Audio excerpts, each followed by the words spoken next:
سامعین محترم، اس دنیا کے اندر رہتے ہوئے اللہ رب العزت نے کچھ رشتے ایسے بنائے ہیں جن کے متعلق خالق کائنات کے محبوب علیہ الصلاۃ والسلام نے ارشاد فرمایا کہ اگر تم چاہتے ہو دنیا کے اندر اس بات کا جائزہ لینا کہ ہمارا رب ہم سے راضی ہے یا ناراضی ہے، تو فرمایا کسی اور سے نہ پوچھو، اپنے ماحول میں دیکھ لو، اگر تمہارے والدین تم سے راضی ہیں تو تمہارا رب بھی تم سے راضی ہے،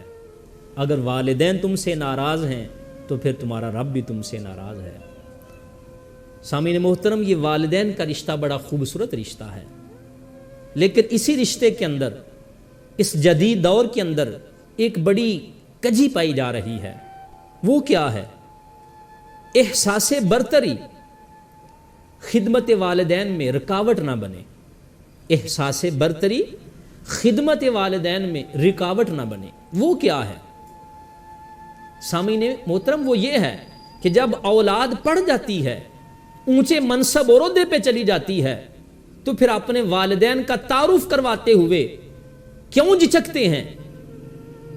کہ خود تو پڑھ لکھ گئے، جواں ہو گئے، منصب مل گیا، عہدہ مل گیا، قاضی بن گئے، جج بن گئے، عظیم انسان بن گئے،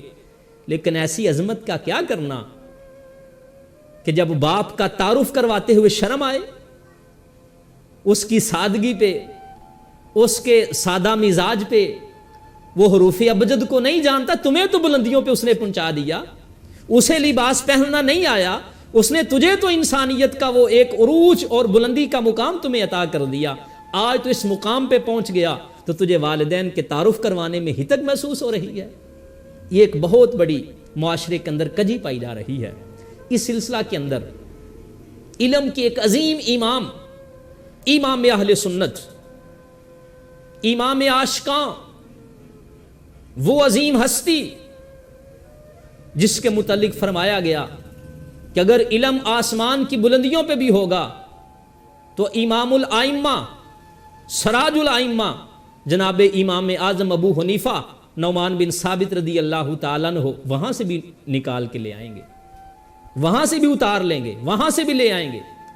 تو جناب امام اعظم ابو حنیفہ کے علم کا کون مقابلہ کر سکتا ہے؟ ان سے بڑا تو کسی کا علم نہیں نا۔ تو آئیے ذرا دیکھیے اس علم کے عظیم ستون نے والدین کی خدمت کا کس انداز میں اس احسن انداز کو اور اس طریقے کو حل فرمایا۔ اب سامعین محترم، اس بات سے بھی آپ اتفاق کریں گے، انسان جتنا مرضی پڑھ جائے، جتنا مرضی اونچا منصب حاصل کر لے، وہ ماں باپ کی نگاہ کے اندر بیٹا ہی ہوتا ہے، چاہے بوڑھا کیوں نہ ہو جائے، بال سفید کیوں نہ ہو جائے، وہ ماں باپ کی نظر کے اندر چھوٹا ہی ہوتا ہے۔ یہی کچھ انداز امام اعظم ابو حنیفہ کے ساتھ پیش آیا۔ امام اعظم ابو حنیفہ رحمت اللہ تعالی علیہ کی والدہ جو تھیں، وہ امام اعظم ابو حنیفہ کے بتائے ہوئے مسئلے پہ اتنا مطمئن نہیں ہوتی تھیں۔ اپنے زمانے کے ایک واعظ تھے، خطیب تھے، مقرر تھے، عمر بن زرقہ،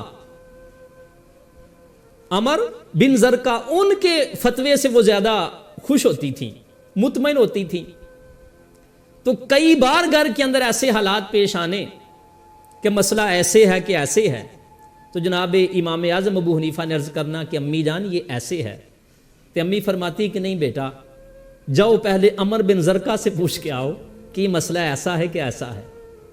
اب ایک طرف وقت کا امام سامعین محترم، جس سے ساری کائنات اپنے زمانے کے لوگ جو ہیں جن کے مسئلے کے لیے ترس رہے ہیں کہ یہ مسئلہ ہمارے لیے ٹھیک ہوگا، تو والدہ فرماتی ہے نہیں بیٹا اس سے پوچھ کے آؤ۔ تو بغیر کسی حیل و حجت کے آپ اس کے پاس جاتے، اس کو فرماتے کہ بھائی اس کا جواب دے دو، تو وہ آگے سے ہاتھ باندھ کے عرض کرتا کہ ابو حنیفہ تجھے پتا بھی ہے کہ میں کسی کھاتے میں نہیں ہوں، مجھے نہیں علم، تو آپ پھر کیوں مجھے شرمندہ کرتے ہیں؟ آپ فرماتے ہیں میں ایسے کرتا ہوں، تمہیں بتا دیتا ہوں، پھر تم اس مسئلے کو دہرا دو تاکہ میری امی بھی خوش ہو جائیں گی اور بات بھی پوری ہو جائے کہ میں ان سے پوچھ کے آیا ہوں۔ کئی بار ایسا ہوا۔ امام اعظم ابو حنیفہ رحمۃ اللہ تعالیٰ فرماتے ہیں ایک بار ایسے ہوا، گھر میں کسی مسئلے پر بات چیت ہونے لگی، تو میں نے عرض کیا کہ امی جان ایسے نہیں ایسے ہے،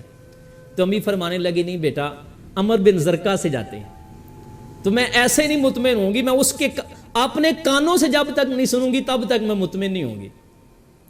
تو حضرت امام اعظم ابو حنیفہ نے اپنی امی کو سواری پہ سوار کیا اور خود پیدل ساتھ چلتے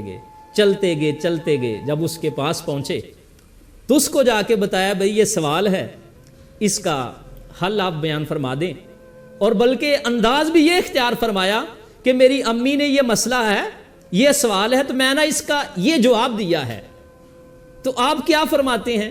تو آگے سے عمر بن زرقہ کہتے کہ ہاں آپ نے بالکل صحیح کہا ہے، آپ نے بالکل صحیح فرمایا ہے۔ تو اس طرح کر کے آپ کی امی خوش ہو جاتی۔ تو بات کرنے کا مقصد کیا ہے کہ امام اعظم جیسی عظیم انسان، عظیم امام، جہاں علم بھی رشک کرتا ہے، جہاں عقل جو ہے وہ خیرات لیتی ہے، جہاں کے بڑے بڑے علم کے ستون جن کے سامنے تلمذ